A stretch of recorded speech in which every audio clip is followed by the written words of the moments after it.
Hey there, my sewing students. I've created this video for you so that I can flip through my sewing technique sample book so you have reference to it while you're home and working on yours if you need to remember what's on the inside. So I did give you a checkoff list. You can also refer to that, which is a very good way in keeping it in order. So before I open mine up and show you exactly what has to be in yours, I just wanted to mention the cover. If you're into creating your cover on the final rubric, you do get extra points for that. And I, of course, created mine with some graphics from Canva. Here's another example of another student's. She kept hers more simple, but works just as well. And then here's another one as well. So this was a binder that was already printed, and then she just went ahead and glued on all this extra stuff. Okay, so let's get started with this. And this is going to go in the order of how your sample book should go. So I just have a pocket in mine, so I put some extra things in there. And first, you're going to start off with the hand sewing rules and directions. This doesn't have to be printed on cardstock, but if you like it on cardstock, go ahead and do that.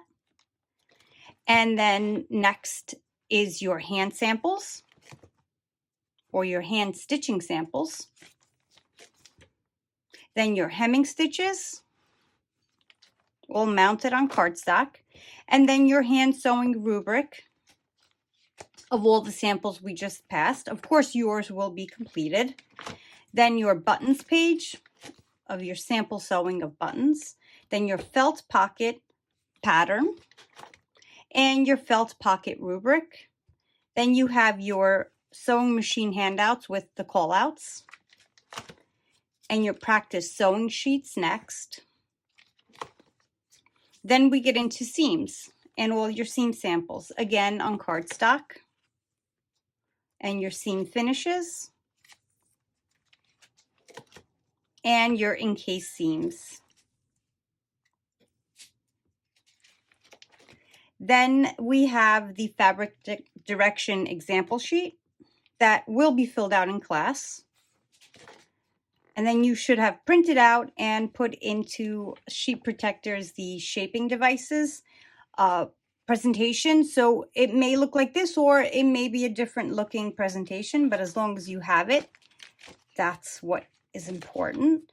And then next is the machine sewing techniques, the darts, reinforcement stitching, and all the rest that we've practiced in class.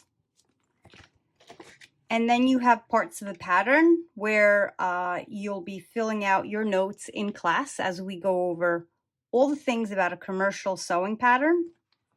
And then the very last thing, and again, yours will be completed, is the sewing technique sample book rubric. So this is a great tool to look at as you're putting it together and keep in mind what it is that is needed in your sample book.